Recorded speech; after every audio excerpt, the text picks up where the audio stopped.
Un benvenuto allo studio del venerdì.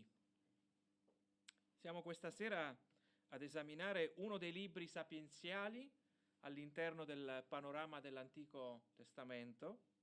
Parliamo del libro dei Proverbi, che unitamente all'Ecclesiaste e a quello di Giobbe costituiscono il panorama dei libri sapienziali dell'Antico Testamento.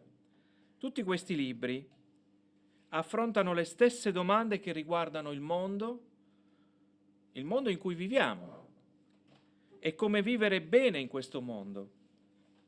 Pertanto si descrive una realtà e si offrono coordinate per ben operare. Come possiamo vivere bene questa vita, quella che ognuno di noi ha a disposizione? Come abbiamo vissuto questo giorno oggi? Con quali strumenti? Come appropriarci dei benefici per vivere la vita in modo appagante. Esaminare i tre libri sarà come avere a disposizione tre insegnanti. Immaginate di rientrare tra i banchi di scuola e nel corso di una mattinata il programma scolastico sarà intorno alla saggezza. Quindi ci parlerà del libro dei Proverbi, questo primo insegnante. È una donna molto giovane e il suo argomento didattico sarà intorno a questo tema. Benvenuti. Il secondo insegnante, più maturo, lo immaginiamo con diversi anni di docenza alle spalle. Sarà un docente critico, a volte anche pungente, e ci parlerà dell'Ecclesiaste. E infine il terzo insegnante, molto anziano, che ha percorso tutta la vita e che può apportare il suo contributo esperienziale ed esistenziale, ci parlerà del libro di Giobbe. Ora presentiamo questa giovane insegnante, è molto qualificata nel suo lavoro, nelle relazioni, saprà darci indicazioni anche su temi più sensibili come quello della sessualità, per esempio, fornisce anche indicazioni sulla spiritualità, come anche nella gestione del denaro. Ci parlerà di integrità questa insegnante. Insomma, porta alla classe un notevole contributo utile per ogni aspetto della vita. Chi non vorrebbe averla come amica perfetta a casa? Questa insegnante che porta alla saggezza. Chi non vorrebbe avere questa insegnante in un discorso, in un momento intimo, magari tra marito e moglie? Oppure tra un genitore e i propri figli. La saggezza non è visibile, è vero, ma si lascia osservare in coloro che la praticano. Lo stesso è in altri ambiti. Per esempio, nel campo della fisica, riusciresti a vedere la gravità o la forza di gravità? Oppure riusciresti a vedere il vento? Sicuramente no, ma potrai percepire gli effetti di ciascuno di loro su di noi. Così è la saggezza. Essa è stata chiamata da Dio ad agire quando ha iniziato a creare ogni cosa ed è necessaria per agire bene nel mondo in cui siamo, nelle relazioni che viviamo. Essa si chiama in ebraico Chokmah e viene tradotta con la parola sapienza, saggezza. È anche un attributo di Dio ed è intessuta nell'essenza delle cose e del loro funzionamento. Quando prendiamo decisioni giuste, attingiamo alla Chokmah. Quando le decisioni sono sbagliate, andiamo a confliggere contro la saggezza, così come è scritto proprio ai primi versetti dello stesso libro. Proverbi, capitolo 1, versetti 32 e 33, infatti, dirà l'autore, il pervertimento degli insensati li uccide e la prosperità degli stolti li fa perire. Ma chi mi ascolta starà al sicuro, vivrà tranquillo, senza paura di nessun male. La saggezza ci lascia vivere al sicuro. Pensate come il Covid, per esempio, adesso possiamo raccontarlo un po' l'esperienza del Covid, abbia creato e favorito tante insicurezze, che ancora oggi si vedono i postumi di queste insicurezze. la paura nei momenti difficili, la tensione che avevamo se rispettare o meno le regole, vaccini compresi, oppure poterle derogare. Che facciamo? Come mi comporto? Come vivo? La tranquillità di attingere alla saggezza nel cercare di fare la cosa giusta. Guidare una comunità come la nostra nelle scelte giuste, caratterizzate dal buonsenso, nel rispetto dell'autorità e nella convinzione che eravamo sottoposti a un Dio che regna, al di là del Covid. Chi ascolterà vivrà sicuro, abbiamo letto. Così è scritto, senza paura di nessun male, oppure chi ascolterà sarà al sicuro. Sono quelle certezze che scaturiscono da una relazione, quella con Dio che ha voluto la saggezza e la dona a coloro che la chiedono. E tutto ciò che ha creato contiene, come se fosse un contenitore, la saggezza. La saggezza è disponibile e si può anche chiedere. E il libro dei Proverbi ci insegnerà, dato che questa è la prima sessione, ci insegnerà ad accedere alla saggezza, come se dovessimo entrare in una stanza dove essa parla e si dichiara come tale. Quando noi esercitiamo un lavoro, quindi entriamo nella sfera pratica, allora usiamo la saggezza per agire con le nostre mani, piuttosto che utilizzare degli utensili per riuscire bene a realizzare il lavoro. Anche questo aspetto si traduce in benessere, perché come dice il proverbio, il lavoro nobilita l'uomo. Principalmente la saggezza non riguarda solo riuscire nelle cose, ma conoscere e sviluppare una relazione con colui che la dona. Perché? Perché Proverbi 1 abbiamo la chiave, la sintesi un po' di tutto il libro dei Proverbi. Proverbi 1,7: il timore del Signore è il principio della scienza. Gli stolti disprezzano la saggezza e l'istruzione. La saggezza sta nel conoscere i limiti che ci consentono di discernere il bene dal male e avere questa sensibilità.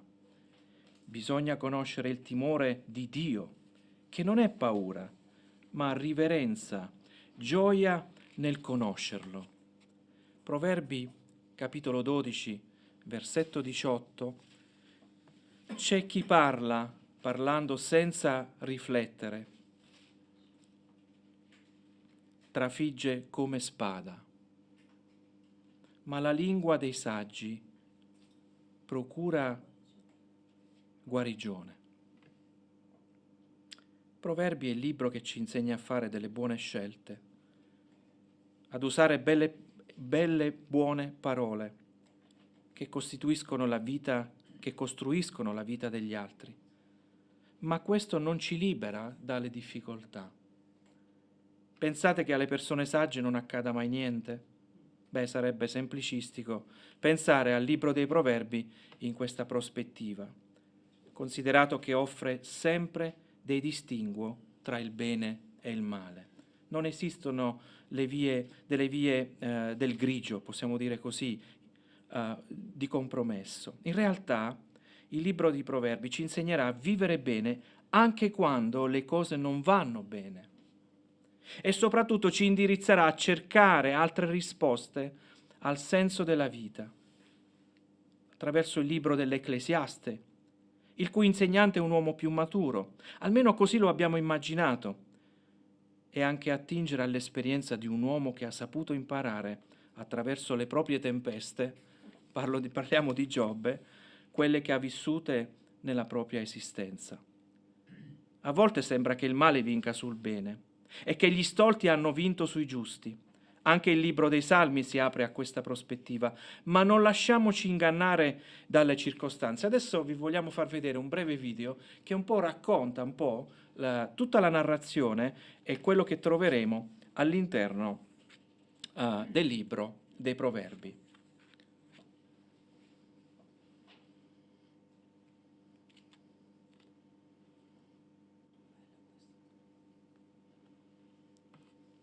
Il libro dei Proverbi. La parola proverbio tipicamente si riferisce a un detto breve e arguto che offre una sorta di saggezza, E in questo libro ne troviamo davvero tanti, per lo più concentrati nella sezione centrale, dal capitolo 10 al capitolo 29, ma nel libro dei Proverbi troviamo molto di più, in particolare nei primi 9 capitoli e nella conclusione, ai capitoli 30 e 31. I primi 9 versetti del capitolo 1 costituiscono l'introduzione del libro. Tutto collega il libro dei Proverbi al noto re Salomone. Ricordate la storia del primo libro dei Re, al capitolo 3? Salomone aveva chiesto a Dio di donargli la saggezza necessaria per governare al meglio Israele.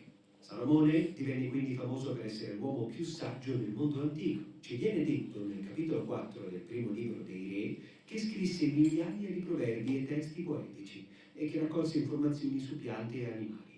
Salomone fu come una sorgente per la letteratura sapienziale dell'antico Israele. Sebbene non tutto il materiale di questo libro sia stato scritto da lui personalmente, è proprio da Salomone che ha origine la tradizione della saggezza israelita. L'introduzione suggerisce che leggendo questo libro anche noi possiamo acquisire maggiore saggezza. Per la maggior parte di noi saggezza significa conoscenza, ma la parola ebraica chokhmah significa molto di più che una semplice attività intellettuale. Si riferisce anche all'azione. Pensiamo, per intenderci, ai concetti di abilità o di competenza. Ecco perché nel capitolo 31 del libro dell'Esodo veniva attribuita la Chokhmah agli artisti e agli artigiani di Israele. Dunque, lo scopo di questo libro è quello di aiutarci a sviluppare una serie di abilità pratiche per poter vivere bene nel mondo creato da Dio. E ciò si collega a un'altra idea chiave dell'introduzione, il timore del Signore. Il timore non ha nulla a che vedere con il terrore. È un sano senso di reverenza e stupore verso Dio e verso il nostro posto nell'universo. È una mentalità virtuosa che ci aiuta a riconoscere che non siamo Dio e che non possiamo dare le nostre definizioni personali di bene e male, giusto e sbagliato. Piuttosto dobbiamo umiliarci al cospetto di Dio e adottare la sua definizione di giusto e sbagliato anche quando non ci conviene. Dopo questa introduzione ci addentriamo nella prima sezione principale del libro, costituita dai primi 9 capitoli. Qui non sono presenti brevi proverbi monoverso, piuttosto troviamo 10 discorsi da un padre a un figlio su come egli dovrebbe ascoltare la saggezza e nutrire un sano timore del Signore vivendo di conseguenza, il che significa una vita di virtù, integrità e generosità, tutte qualità che portano al successo e alla pace. Il padre mette in guardia il figlio dalle decisioni insensate, malvagie e sciocche che alimentano l'egoismo e l'orgoglio e portano alla rovina e alla vergogna. Il figlio dovrebbe quindi rendere la ricerca della saggezza e il timore del Signore l'obiettivo supremo della sua vita. Questo modo di pensare costituisce la logica morale alla base dell'intero libro. I discorsi del padre ci danno indizi anche su cosa sia la letteratura sapienziale e su come si differenzi da altre parti della Bibbia. Questi libri esaminano come vivere bene nel mondo di Dio. Ma la saggezza non è uguale alla legge data da Mosè a Israele sul monte Sinai. Non è neppure uguale alla profezia, ovvero il discorso divino fatto da Dio al popolo. Piuttosto, la letteratura sapienziale contiene la comprensione accumulata dal popolo di Dio nel corso delle generazioni sul modo in cui vivere per onorare Dio e gli altri. E così, nel libro dei Proverbi, queste parole umane sulla saggezza sono state messe insieme come parola di Dio, come sapienza per il suo popolo, il che si collega agli altri temi presenti nei primi 9 capitoli. Troviamo 4 testi poetici scritti dalla Signora Saggezza. La saggezza è stata poeticamente personificata sotto forma di una donna che esorta l'umanità a prestarle attenzione e a cercarla. La saggezza dice di essere intessuta nell'universo stesso. Ogni qualvolta vediamo le persone prendere decisioni sagge è perché dipendono da lei. Dunque, se vediamo una persona generosa, sessualmente integerrima o che difende la giustizia, sappiamo che si sta basando sulla saggezza. Questi testi poetici della Signora Saggezza sono modi creativi di esplorare l'idea secondo la quale viviamo nell'universo morale di Dio e che la bontà e la giustizia sono realtà oggettive che ignoriamo a nostro rischio e pericolo. Dunque, temere il Signore e vivere con saggezza significa vivere secondo la natura stessa dell'universo. Insieme, queste 2 serie di discorsi fatti dal Padre e dalla Signora Saggezza costituiscono una dichiarazione importante su questo libro. Non stiamo semplicemente leggendo dei buoni consigli, bensì l'invito di Dio in persona ad apprendere la saggezza dalle generazioni precedenti. A questo punto, nella sezione successiva del libro, che va dal capitolo 10 al 29, troviamo centinaia di proverbi antichi. Essi applicano la saggezza e il timore del Signore a ogni ambito possibile della vita. Famiglia, lavoro, vicini, amicizia, sesso, matrimonio, denaro, rabbia, perdono, alcol, debiti, tutto. Sono tutti filtrati dal sistema di valori introdotto nei primi 9 capitoli del libro. Questi proverbi sono tutti molto brevi e facili da memorizzare.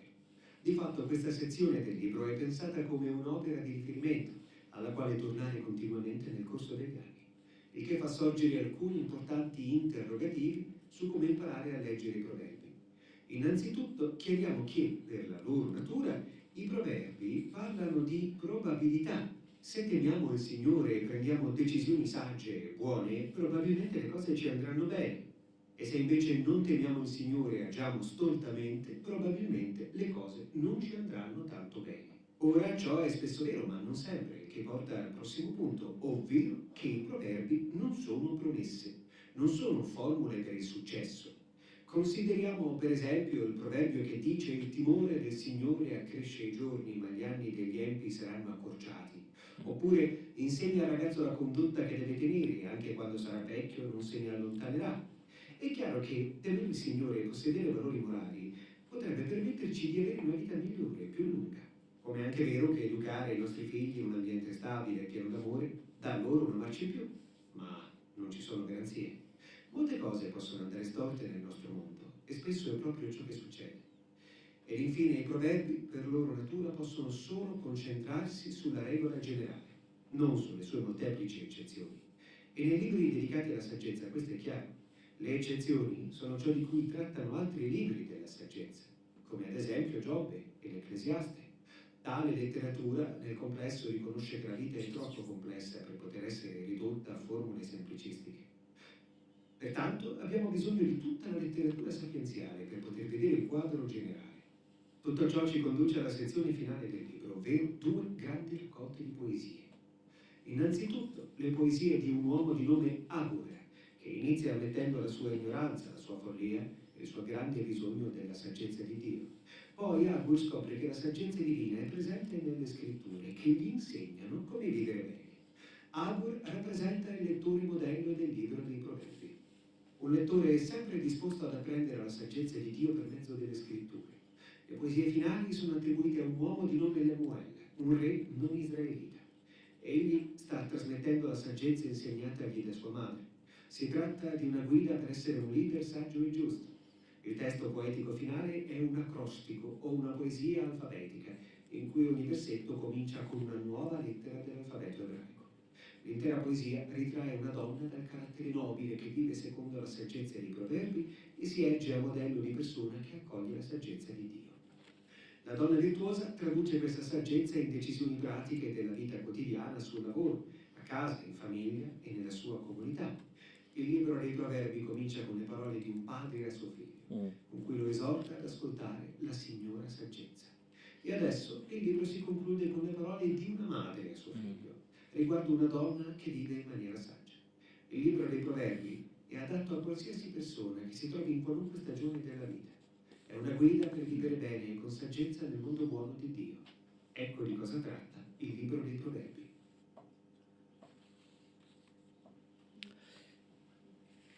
Una veloce carrellata panoramica mi ha attirato l'attenzione del narratore quando ha detto così: l'invito di Dio di prendere la saggezza dalle generazioni precedenti.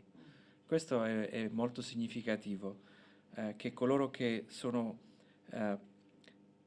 stati prima di noi, hanno iniziato questo percorso di vita, sono coloro che ci possono in qualche modo indirizzare alla saggezza. All'autore è stato detto, l'autore è Salomone, sicuramente, almeno per una parte dell'opera, almeno per i primi 9 capitoli. Altri proverbi sono stati copiati dagli uomini di Ezechia. Il libro integra 2 saggi ai capitoli 22 e 24, infine gli oracoli, come abbiamo visto, di Agur e Lemuel sono gli ultimi due capitoli del libro. Appunto, Agur trova nelle scritture la saggezza e Lemuel invece questa saggezza la riceve, se vogliamo dire, dalla mamma. Abbiamo varie tesi sui tempi di redazione che rimandano ad un'opera, a un'epoca successiva del regno di Salomone, che è avvenuto nel 970 al 930, dato che andiamo all'indietro, avanti Cristo. I primi 9 capitoli sono scritti come se ci fosse un padre che ha qualcosa da dire al figlio mio. Ecco, questa è una parola che troveremo spesso, figlio mio. E credo che quando si dice così già ci sono tante aspettative, no? Figlio mio, c'è affettività, c'è autorità, c'è molto in questa parola, figlio mio. Nello stesso modo gli ultimi 2 capitoli del libro sapienziale sono scritti appunto come se fosse una madre invece. E quindi cosa possiamo dire? Che c'è una pluralità, una completezza, i padri e le madri sono dei cardini di punti di riferimento e istruzione nella famiglia. Perché Salomone? Perché Salomone? Perché la sua saggezza superava quella di tutti i popoli dell'Oriente e dell'Egitto? Pensate, questi erano i 2 riferimenti storici. Quindi la saggezza di Salomone era al di sopra della saggezza orientale e della saggezza dell'Egitto. Conosciamo l'Egitto attraverso l'esperienza di Mosè. Andiamo a vedere. Allora, qui citerò un passo di Prima Re, però in alcune versioni al capitolo 4, versetto 29 a finire, e in altre versioni il capitolo 5, da versetti 9 a 14. Però lo leggerò e potete ritrovare con l'occhio velocemente questa sessione di Prima Re. Dio diede a Salomone sapienza, una grandissima intelligenza e una mente vasta come la sabbia che sta sulla riva del mare. La saggezza di Salomone superò la saggezza di tutti gli orientali e tutta la saggezza degli egiziani. Era più saggio di ogni altro uomo, più di Etan l'Ezraita, più di Edam, di Calcol e di Darda, figli di Maol. E la sua fama si sparse per tutte le nazioni circostanti. Pronunciò 3000 massime e i suoi inni furono 1500. Parlò degli alberi, dal cedro del Libano all'issopo che spunta dalla muraglia. Parlò pure degli animali, degli uccelli, dei rettili, dei pesci. Da tutti i popoli veniva gente per udire la saggezza di Salomone, da parte di tutti i re della terra che avevano sentito parlare della sua saggezza. Che genere troviamo? Cosa troveremo dentro il libro di Proverbi? Il titolo del libro ci dice già tutto quello che troveremo. Una raccolta o una antologia di singoli proverbi, in particolare nei primi 9 capitoli lo scopo è quello di perseguire la saggezza, di cercarla, di trovarla. Dal capitolo 10 in poi troveremo delle affermazioni più concise, e un po' possiamo dire dei proverbi in pillole, no? Sapete, delle massime in un versetto, 2, massimo 3. Lo stile è quello di far emergere nella narrazione del proverbio anche la relativa conseguenza delle scelte, in modo tale che si comprenda il pensiero di Dio, cosa Dio si aspetta da noi, in modo tale che Egli possa lodare certi nostri comportamenti e possiamo anche dire scoraggiare altri. Questo è il Dio che noi conosciamo. Sa lodare certi nostri comportamenti e scoraggiare altri. Quale scopo si prefigge il libro? È portare dello sviluppo dei piani di Dio nella storia della redenzione. A volte noi pensiamo, ma cosa c'entra Proverbi con tutta la parola di Dio? Anche il libro dei Proverbi porta lo sviluppo della storia della redenzione. Pertanto presuppone la grazia di Dio, infatti si parlerà anche della vita di Israele nel paese, imparare a vivere, la cui sussistenza alla vita proveniva principalmente dall'agricoltura, da un raccolto ad un altro. Quindi la povertà E la ricchezza in Proverbi dipende da come vanno le cose. Se c'è il grano, ci sarà ricchezza. Se non c'è il grano, ci sarà povertà. Ho fatto solo un esempio, ma la vita agricola è la vita che fa la differenza nell'ambito del popolo di Israele. Pertanto possiamo tenere a mente 3 domande. Ecco, queste sono le domande che noi ci dobbiamo portare dentro il libro dei Proverbi e che poi sono le domande giornalistiche, quelle che ci consentono di interrogare il testo, qualsiasi testo della parola del Signore, e fare le nostre opportune riflessioni. 3 domande. Quale virtù raccomanda questo proverbio?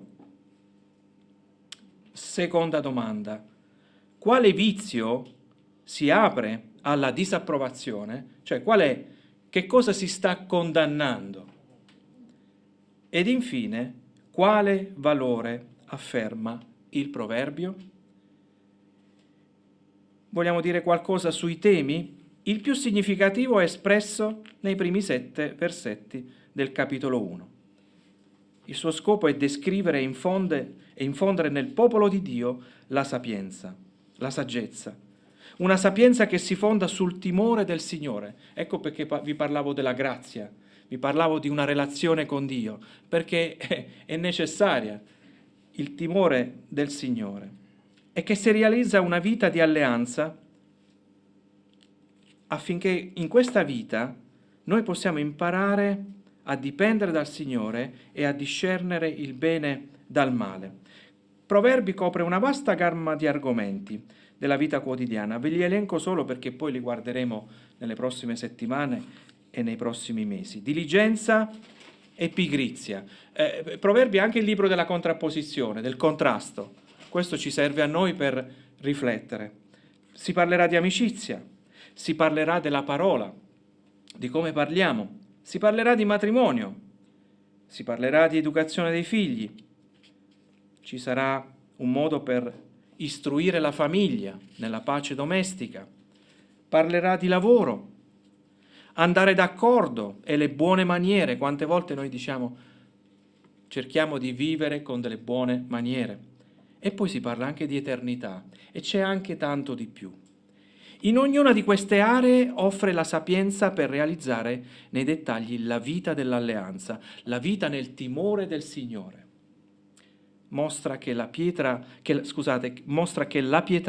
ha valore in ogni cosa, poiché è promessa per la vita presente e anche per quella futura. Se andiamo alla lettera di Timoteo, prima Timoteo, lo cito solo perché l'esercizio fisico è utile a poca cosa, mentre la pietà è utile ad ogni cosa, avendo la promessa della vita presente e di quella futura. Vuoi favorire a cambiare delle situazioni e dei comportamenti? Esercita la pietà. Si dimostra chiaramente, sulla scorta dei temi sopra espressi, che, ecco qua, evidenziamo alcuni aspetti che ci possono aiutare ad entrare dentro il libro dei Proverbi. Punto 1. La volontà di Dio è principalmente pratica e si applica a ogni aspetto della vita del suo popolo. Una corretta relazione con Dio implica, in primo luogo, sforzarsi di comprendere la sua verità e poi abbracciare e obbedire a ciò che si comprende. Un secondo aspetto invece lo vediamo in Proverbi capitolo 3, versetti da 21 a 26. Possiamo dire una vita vissuta secondo la volontà di Dio è una vita prettamente felice. Proverbi 3, 21. Figlio mio, queste cose non si allontanino mai dai tuoi occhi. Conserva la saggezza e la riflessione. Esse saranno vita per te e un ornamento al tuo collo. Allora camminerai sicuro per la tua via e il tuo piede non inciamperà. Quando ti coricherai non avrai paura, starai a letto e il tuo sonno sarà dolce. Non avrai da temere improvvisi spaventi, né la rovina degli empi quando verrà. perché il Signore sarà la tua sicurezza e preserverà il tuo piede da ogni insidia. Terzo aspetto, una vita vissuta secondo la volontà di Dio è una vita utile. Noi vogliamo essere utili per il Signore. Che ci dirà un giorno? Noi vogliamo sentire dal Signore: sei stato utile, hai fatto crescere, hai benedetto, hai fatto questo. Chiaramente sono stato io che ho operato nella tua vita attraverso la grazia del Signore Gesù, ma adesso posso anche dirti questo. Quarto aspetto, una vita vissuta secondo la volontà di Dio non accade per caso. Bisogna ricercarla, studiarla, perseguirla e disciplinarsi. E poi un altro aspetto che troviamo invece al capitolo 9, i primi 6 versetti: una tale vita è a disposizione di coloro che la seguono. Proverbi 9, versetti 1-6, la saggezza ha fabbricato la sua casa, ha lavorato le sue colonne, in numero di 7, ha ammazzato i suoi animali, ha preparato il suo vino e ha anche apparecchiato la sua mensa. Ha mandato fuori le sue ancelle dall'alto dei luoghi elevati della città essa chiama. Chi è sciocco venga qua. A quelli che sono privi di senno dice: venite, mangiate il mio pane e bevete il vino che ho preparato. Lasciate, sciocchi, la stoltezza e vivrete, camminate per la via dell'intelligenza. C'è un appello a fare la differenza, a invitare le persone ad un cambiamento. Immaginate che fin qui abbiamo fotografato un'immagine di primo piano, come succede spesso quando fotografiamo qualcosa da vicino, ma possiamo chiederci: qual è lo sfondo? Cosa c'è dietro questo, di questa prima pagina, se vogliamo dire, di questa prima immagine? Cosa c'è di sfondo? Immaginate di scattare una foto facendo un selfie in prossimità della riva del mare. Sicuramente nello sfondo ci sarà il mare stesso e, se siamo fortunati e nella direzione giusta, anche la direzione del sole. Qual è lo sfondo? Lo sfondo sarà sempre caratterizzato dalla storia della redenzione di Dio, con lo scopo di guarire ciò che è ferito, danneggiato, ovvero il cuore dell'uomo, per consentirgli un corretto funzionamento. Dio ha sempre di mira di ricostruire ciò che è rotto. E lo diciamo spesso, il peccato è come una deflagrazione, è un'esplosione che spacca in tanti pezzi. E lo scopo di Dio è ricostruire, riconciliare, rimettere insieme le cose. Il timore del Signore è il principio della sapienza. Ecco perché lo citiamo spesso. Il timore prevede una relazione e soprattutto una presa di coscienza che determina scelte protese ad onorare Dio. La legge è stata data da Mosè sul Sinai, tutti ricordiamo quei momenti, ma non specifica tutte le regole che nel libro dei Proverbi sono tradotte in vita pratica, nel quotidiano, e che formano il carattere della persona. Insomma, un libro che porta con sé i grandi temi di alleanza con Dio, riportando l'immagine di Dio nelle persone. Guardate che anche la lettera di Giacomo è una lettera sapienziale. Noi non lo diciamo spesso, ma anche il Nuovo Testamento produce, se vogliamo dire, una lettera sapienziale, oltre ad alcuni passaggi anche delle parole di Gesù. Creati a sua immagine, il libro ci aiuta ad andare nella direzione di una ricostruzione della nostra identità, che si traduce in effetti positivi anche su coloro che non sono nella cerchia delle nostre relazioni. Un missionario qui a Udine diceva: siamo stati benedetti per essere di benedizione. Pertanto la saggezza che noi portiamo è una saggezza protesa e proattiva, serve e necessaria per influenzare coloro che sono al nostro fianco, a coloro che vivono in ostilità con Dio. D'altronde non è scritto in Romani 12, versetto 20, queste parole: se il tuo nemico ha fame, dagli da mangiare, e se ha sete, dagli da bere. poiché facendo così tu radunerai, guardate che azione, è un'azione di ricostruzione, tu radunerai dei carboni accesi sul suo capo. È incredibile. Vince sempre la carità, io lo dico sempre, vince sempre. Con la carità non si perde mai. Abbiamo occasione di fare del bene e cambiare le dinamiche relazionali. Questo agire è una riconquista degli effetti devastanti e deflagranti del peccato su tutta la creazione, che ha penalizzato anche certe situazioni. Chi sono i principali protagonisti che conosceremo nel libro dei Proverbi? Sono tre, facile facile. C'è il saggio, c'è lo stolto e c'è il semplice. Questi sono i personaggi che troveremo. Il saggio è colui che accoglie la salvezza come dono e partecipa attivamente alla vita in relazione con Dio. Lo stolto, potete immaginarlo chi è? È quella persona contraria al patto, che non ha nessuno interesse alle cose di Dio. Lo stolto è anche presente a volte nella Chiesa, non necessariamente perché faccia del male a qualcuno, quanto invece indifferente alle cose di Dio. Ci sto perché ci devo essere. Lo stolto resiste al bisogno del perdono di Dio, non gli serve. A volte sono persone in conflitto con le autorità e spesso sono anche in conflitto con i genitori, ma la buona notizia è che possono appropriarsi dei benefici del saggio. C'è sempre speranza nella parola di Dio. Lo stolto può cambiare status, possiamo dire così? Il semplice è colui o colei che non va in avanti nel cammino. In qualche modo è quella persona debole che vediamo anche in altre lettere della parola del Signore. Si lascia influenzare e non si applica a favorire uno sviluppo nella propria vita. Anche per lui si apre uno spazio a lasciarlo crescere, sentirsi anche incluso nella comunità del popolo di Dio. Lo abbiamo già detto,